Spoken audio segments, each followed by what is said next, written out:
Hello, welcome back. അപ്പോൾ പുതിയൊരു video എല്ലാവർക്കും സ്വാഗതം. അപ്പോൾ ഇന്നത്തെ വീഡിയോ ബയോളജി +2 എക്സാമിൻ്റെ റിവ്യൂ വീഡിയോ ആണ്. അപ്പം എങ്ങനെ ഉണ്ടായിരുന്നു കമൻറ്റ് ചെയ്യണേ. അപ്പോൾ എനിക്ക് ഞാൻ എക്സാമൊക്കെ എഴുതി സ്കൂളിൽ നിന്ന് വരുന്ന വരെയൊക്കെ അത്യാവശ്യം കുഴപ്പമില്ലാതെ സിമ്പിളായിരുന്നു. അതൊരു ഓവർ ടഫൊന്നുമില്ല, കുഴപ്പമില്ല, നല്ല പേപ്പറായിരുന്നു. പക്ഷേ വീട്ടിൽ നിന്നപ്പം കുറച്ച് ആൻസേഴ്സ് കീ ജസ്റ്റ് റെഫർ ചെയ്തപ്പം കുറച്ച് പൊട്ടത്തരം കാട്ടിച്ചിട്ടുണ്ട്. അപ്പം ഞാൻ കുഴപ്പമില്ല, ഞാൻ ഒരു ദിവസത്തെ കുറച്ച് എത്ര മണിക്കൂറത്തെ കഷ്ടപ്പാടുകൾ മാത്രമാണ്. ഉറങ്ങാതെ കുറച്ച് നേരം ഇന്ന് അതിനുവേണ്ടി ശ്രമിച്ചപ്പം കുറച്ച് നേരത്തെ ഒരു ഹാർഡ് വർക്ക് മാത്രമേ പിന്നിലുള്ളൂ. പക്ഷേ എന്നാലും കുഴപ്പമില്ലാതെ ആൻസേഴ്സൊക്കെ എഴുതിയിട്ടുണ്ട്. അപ്പം നമുക്ക് ആൻസേഴ്സ് നോക്കാം. അപ്പോൾ ബോട്ടണിൻ്റെ first question, decomposition with fast if detritus contain lignin and chitin. പിന്നെ രണ്ടാമത്തേൽ മൈക്രോ ഇൻജെക്ഷൻ. പിന്നെ ഒബ്സർവ് വേർഡ് പെയർ, അതിൽ 2 ഓപ്ഷൻസ് ഉണ്ട് തോന്നുന്നു. ഒന്ന് പ്രൊട്ടേഷനും പിന്നെ അതുപോലെ പാരസൈറ്റിസം എഴുതാവുന്ന രണ്ടും എഴുതി വെച്ചിട്ടുണ്ട്. പിന്നെ ഫോർത്ത് ആൻസർ പ്രോട്ടീൻ ജീൻ സംഭവമൊക്കെ അറിയില്ല. പിന്നെ ഞാൻ എല്ലാ ക്വസ്റ്റ്യനും അറ്റൻഡ് ചെയ്ത് മറ്റേ എക്സ്ട്രാ ക്വസ്റ്റ്യൻ കഴിക്കും. അതിലെന്തോ ക്രൈജീന്നത്തിൻ്റെ എഴുതിക്കണം, പക്ഷേ അത് ശരിയാണോ അറിയില്ല. പിന്നെ ഫിഫ്ത്തത്തേൻ്റെ നോൺ ആൽബമിനസിൻ്റെ എക്സാമ്പിളായിരുന്നു. അപ്പോൾ അത് ഏതാ ഗ്രൗണ്ട് നട്ടായിരുന്നു. അതൊക്കെ പഠിച്ചുകൊണ്ട് ഓർമ്മ ഉണ്ടായിരുന്നു. പിന്നെ സിക്സ്ത്തിൽ ഫസ്റ്റത്തെ ഞാൻ അതിൻ്റെ ഒരു മാർക്കിനപ്പം പ്രതീക്ഷിക്കുന്നില്ല, കാരണം അത് എഴുതി ശരിയാണെന്ന് എനിക്ക് തോന്നുന്നില്ല. രണ്ടാമത്തെ അതിൻ്റെ പെക്യുലാരിറ്റി ടിപ്പിക്കൽ സെൽസിനൊക്കെ എഴുതിയിട്ടുണ്ട്, നറിഷ്മെൻറ്റ് കൊടുക്കുന്നു. പിന്നെ ബാക്കി എൻ്റെ കുറച്ച് ഫീച്ചേഴ്സും 2-3 പോയിൻ്റ് എഴുതിയിട്ടുണ്ട്. പിന്നെ 7th ക്വസ്റ്റ്യൻ ചെറുതായിട്ട് തെറ്റിച്ചിട്ട് തോന്നുന്നു. ഞാൻ മറ്റേ വേറെ 6 സ്റ്റെപ്സ് എഴുതിയാൽ മറ്റേ isolation of DNA, foreign gene product അതൊക്കെ എഴുതിയിട്ടില്ല. പക്ഷേ തെറ്റതുകൊണ്ട് അതല്ല, വേറെ എന്തോ ആൻസർ തോന്നുന്നു.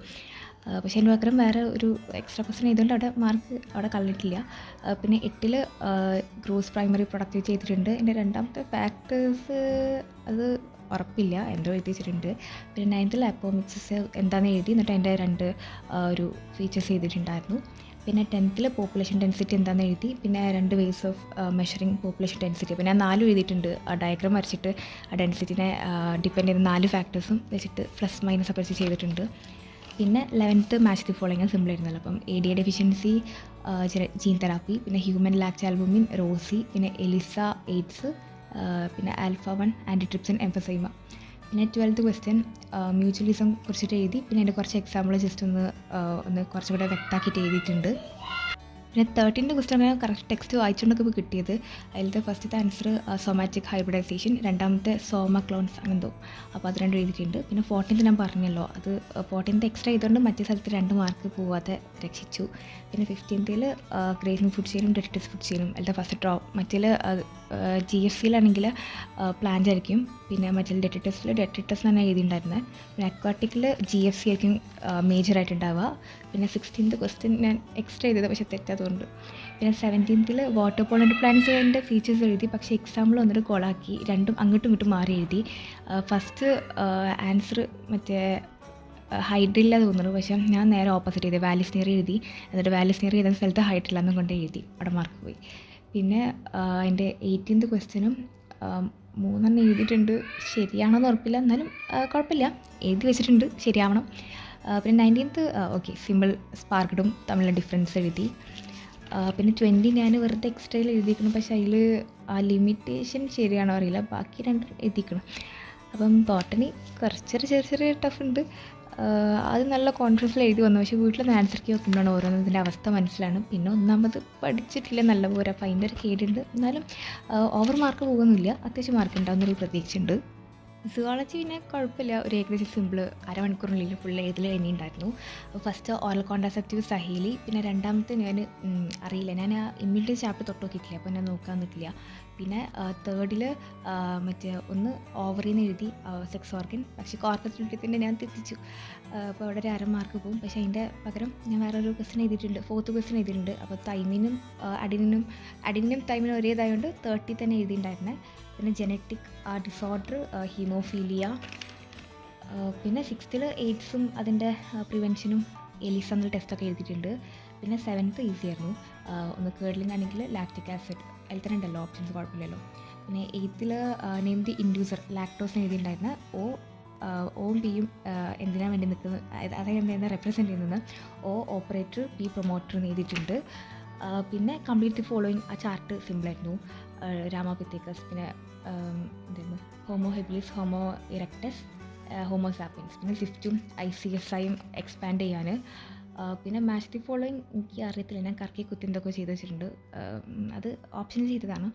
പിന്നെ മറ്റേ പെഡിഗ്രി അനാലിസിസ് അത് പഠിച്ചുകൊണ്ട് സിമ്പിളായിരുന്നു. ഒന്ന് മീറ്റിംഗ്, പിന്നെ മീറ്റിംഗ് ബിറ്റ്വീൻ റിലേറ്റീവ്സ്, പിന്നെ അഫക്റ്റഡ് ഫീമെയിൽ, പിന്നെ വെറും മെയിൽ എന്നുള്ള. പിന്നെ 14th ക്വസ്റ്റ്യനും സിമ്പിളായിരുന്നു. ഫിംഗർ ലെഗ് പ്രൊജക്ഷൻ, ഫിംബ്രിയെ, പിന്നെ പാർട്ട് ഓഫ് ഓവിഡക്റ്റിൽ ഇസ്തമസ്, പിന്നെ ഫണൽ ഷേപ്ഡ് ഇൻഫുലിബുലം, പിന്നെ സൈറ്റ് ഓഫ് ഫെർട്ടിലൈസേഷൻ ആംപ്യുല. പിന്നെ 15th ഈ പാറ്റേണിൻ്റെ പേര് ഇൻകംപ്ലീറ്റ് ഡോമിനേഷൻ. അതൊക്കെ ഒന്ന് രാവിലെ ലാസ്റ്റ് സമയത്ത് പഠിച്ചതായിരുന്നു. അപ്പോൾ പഠിച്ചത് യൂസ്ഫുള്ളായി തോന്നി. പിന്നെ ജീനോടൈപ്പിക്കും ഫിനോടൈപ്പിക്കും 1:2:1 തോന്നുന്നത്. പിന്നെ 16th പ്രിൻസിപ്പിൾ ഹാർട്ടി വെയിൻബേക്കും അതിൻ്റെ 3 ഫാക്ടേഴ്സ് ചെയ്തിട്ടുണ്ട്. 17th എ എന്നുള്ള CUT, ബി എന്നുള്ളത് വാസെക്ടോമി. പിന്നെ 18th കുറച്ചൊരു ഞാൻ ഓപ്ഷനിൽ എഴുതിയ, പക്ഷേ എനിക്കത് ഞാൻ മുന്നേ പഠിച്ചത് പക്ഷെ മറന്ന്. അതിൽ എ എന്നുള്ളത് മറ്റേ ഹെർഷി ചേസ് എക്സ്പെരിമെൻ്റ് എഴുതി, അതിൻ്റെ എയിം എഴുതിയിട്ടുണ്ട് ജനറ്റിക് മെറ്റീരിയലിൻ്റെ ഡിറ്റക്ഷനൊക്കെ വേണ്ടിയിട്ട്. പക്ഷേ ABC അതാണ് കൊളാക്കിയത്. എ ഇൻഫെക്ഷൻ എഴുതി വെച്ച് ബിയും സിയും എനിക്ക് എന്താണെന്ന് അപ്പം ഓടിയില്ല. പക്ഷേ ബ്ലെൻഡിങ്ങും സെൻട്രിഫിക്കേഷനൊക്കെ ആയല്ലോ, അപ്പം ഓപ്ഷനിലാണ് എഴുതിയിട്ടുള്ളത്. പിന്നെ 19th 4 മേജർ കോഴ്സ് എഴുതി, പിന്നെ 2 അപ്രോച്ചസ് ബയോഡൈവേഴ്സിറ്റി. ഒക്കെ ലാസ്റ്റ് സ്കൂളിൽ പോയിട്ട് കുറച്ച് നേരം കൂടെ നോക്കിയതായിരുന്നു, അതുകൊണ്ട് ഓർമ്മയിലുണ്ടായതുകൊണ്ട് അങ്ങനെ എഴുതി. പിന്നെ 20th മെയിൽ ഹെട്രോഗമി ഞാൻ എക്സും വൈയാണ് എഴുതിയിട്ടുണ്ടായിരുന്നത്. പിന്നെ സെക്സ് ഡിറ്റർമൈൻ ചെയ്യുന്ന അത് മറ്റേ ഇതൊക്കെ വരച്ച് ക്രോമസോമിൻ്റെ ഇതൊക്കെ കാണിച്ച് ഗമേറ്റ് ഫോർമേഷൻ കാണിച്ചിട്ട് അങ്ങനെ എഴുതിയിട്ടുണ്ട്. അതായത് മെയിലാണ് ഇതിനെ സെക്സ് ഡിറ്റർമൈൻ ചെയ്യാൻ പറഞ്ഞിട്ട്. പിന്നെ സ്പേമാണോ അതോ എക്സലൻ റെസ്പോൺസിബിൾ സെക്സ് ഡിറ്റർമിനേഷൻ ചിക്സ്. അപ്പോൾ അത് എഗ്ഗാണ്, കാരണം അത് ഒരു റിലേഷൻ ഒരു മെക്കാനിസം പഠിക്കാനല്ലോ, ZZും ZW എന്നുള്ള ഒരു മെക്കാനിസം. അപ്പോൾ അത് വെച്ചിട്ട് എഴുതി. അപ്പോൾ ഓവറോൾ വെച്ച് നോക്കുമ്പോൾ ബയോളജി ബോട്ടനീനൊപ്പം പറഞ്ഞല്ലോ ആൻസർ കൊളാക്കിയപ്പോൾ ഇപ്പം കുറച്ച് ഒരു ചെറിയ രീതിക്ക് ടഫായി തോന്നി. പിന്നെ ഒന്നാമത് നല്ല രീതിക്ക് കോൺസെൻട്രേറ്റ് ചെയ്ത് പഠിച്ചില്ല എന്ന് ഇപ്പോൾ തോന്നുന്നുണ്ട്. പിന്നെ സുവോളജി കുഴപ്പമില്ല, ഓവർ മിസ്റ്റേക്സ് വരുത്തിയിട്ടില്ല എന്നാണൊരു വിശ്വാസം. അപ്പോൾ കുഴപ്പമില്ല. അപ്പോൾ നിങ്ങൾക്ക് എങ്ങനെ ഉണ്ടായിരുന്നു കമൻറ്റ് ബോക്സിൽ പറയണേ. അപ്പം A+ ഒക്കെ ഞാൻ എക്സ്പെക്റ്റ് ചെയ്യുന്നുണ്ട്. പിന്നെ ഇനി മാർക്ക് വരുന്ന പോലെ ഇരിക്കും. പിന്നെ ഇതിന് ഡബിൾ വാലേഷൻ ട്രിപ്പിൾ വാലേഷൻ ഒന്നും ഇല്ലല്ലോ, അപ്പം അങ്ങനെ ഒന്ന് സമാധാനിക്കാം. നല്ല മാർക്ക് കിട്ടുമെന്ന് വിചാരിക്കുന്നു. അപ്പോൾ ഇനി ഇന്നത്തെ വീഡിയോ ഇത്രേ ഉള്ളൂ. Thank you.